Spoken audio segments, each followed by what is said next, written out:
Welcome to this edition of the Native News Update. I'm your host for today's program, Paul Demain. Many of the stories and information found here can be found at our website at www.indiancountrynews.com, where your online membership or donation helps support the development of this television station. Here are some of the news updates for the day from the Associated Press and other Native news sources. A Red Lake tribal member has been indicted for a brutal assault on the Red Lake Chippewa Reservation of northern Minnesota. Ronald Dean Oak Grove Sr. is charged in federal court with one count of maiming and one count of assault resulting in serious bodily injury.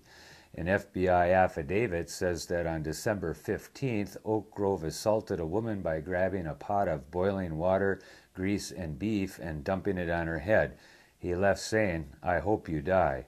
The victim suffered third-degree burns to her head, shoulders, arms, and back. The 42-year-old Oak Grove is in federal custody. An application to develop a casino in Beloit, Wisconsin has been denied by the U.S. Bureau of Indian Affairs, marking the second time in a week that the federal government has rejected proposals for off-reservation projects in southern Wisconsin.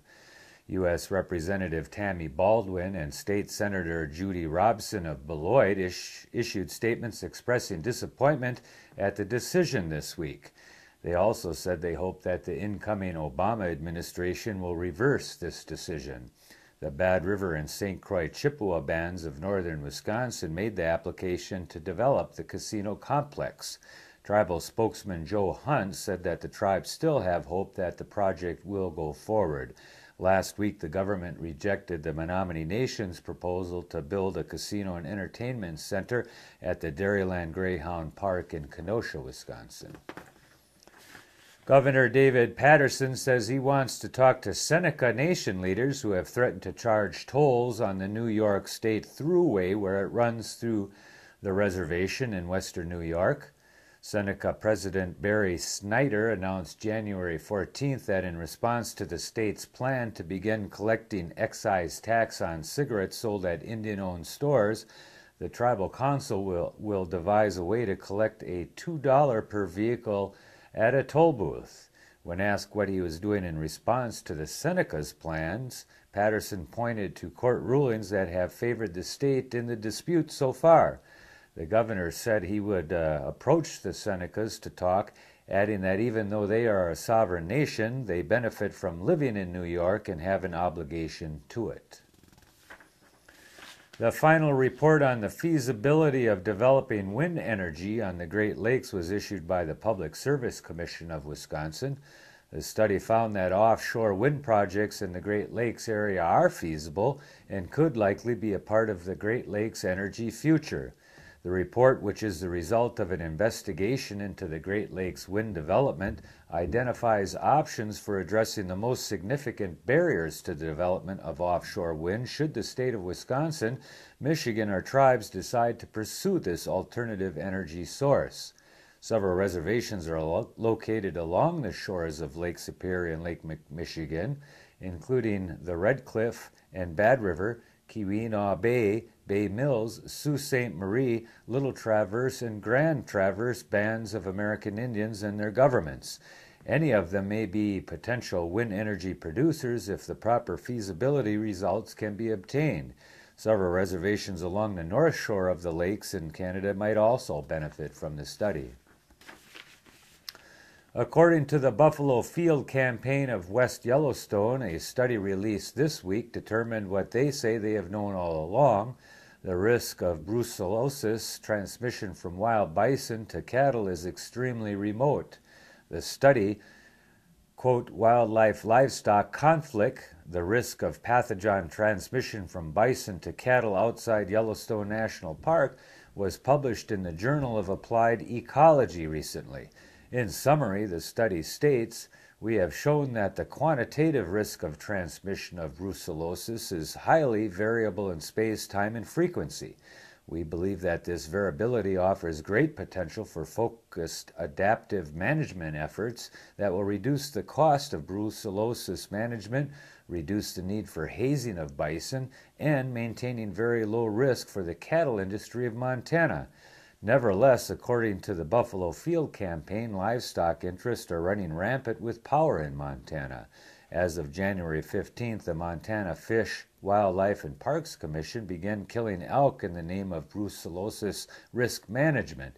The campaign says it is likely these elk carried antibodies that make them resistant to the cattle-borne disease.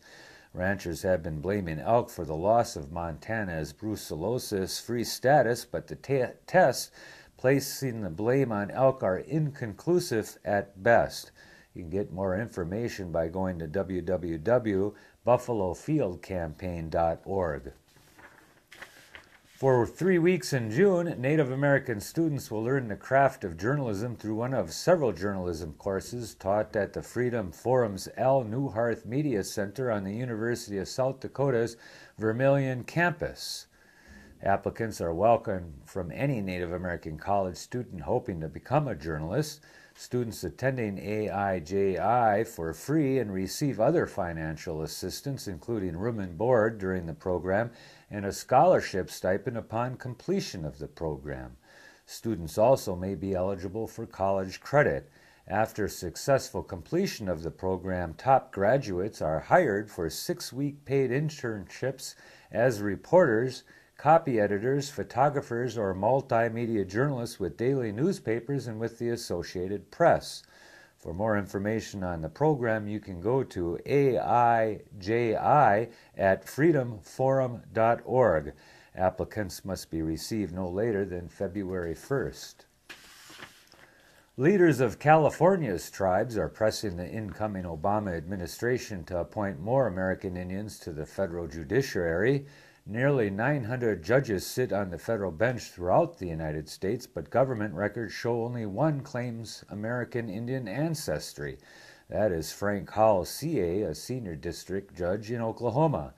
In a meeting in Washington during December, tribal leaders urged President-elect Barack Obama's transition team to elevate more natives to the federal courts and to move quickly on appointments to the U.S. Bureau of Indian Affairs. We need more federal judges, Richard Malinovich, chairman of the Agua Caliente Band of Koala, said January 14th at an annual Indian gambling conference on the West Coast. There are qualified Indian attorneys who could fill these jobs. Obama spokesman Tommy Viter declined to comment. The Navajo Times has announced plans to host a live blog about the inauguration of President-elect Barack Obama on Tuesday, January 20th.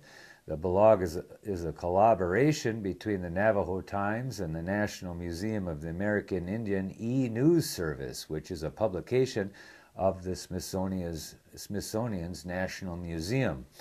Kara Briggs, the Yakama journalist and the editor of the e-News Service, will make live posts from the National Museum of the American Indian in Washington, D.C., where leaders from across Native America will gather to celebrate the inauguration. You can watch those live posts come up and read them at the Navajo Times website starting this weekend. And that is the latest roundup of news from Indian Country on this edition of the Native News Update. We want to thank our underwriters for helping us with this broadcast and our digital mall partners, powwows.com, nativeview.com, and nishtv.com, broadcasting from Thunder Bay, Ontario. You have a good weekend, and we'll see you next week. Thanks for joining us.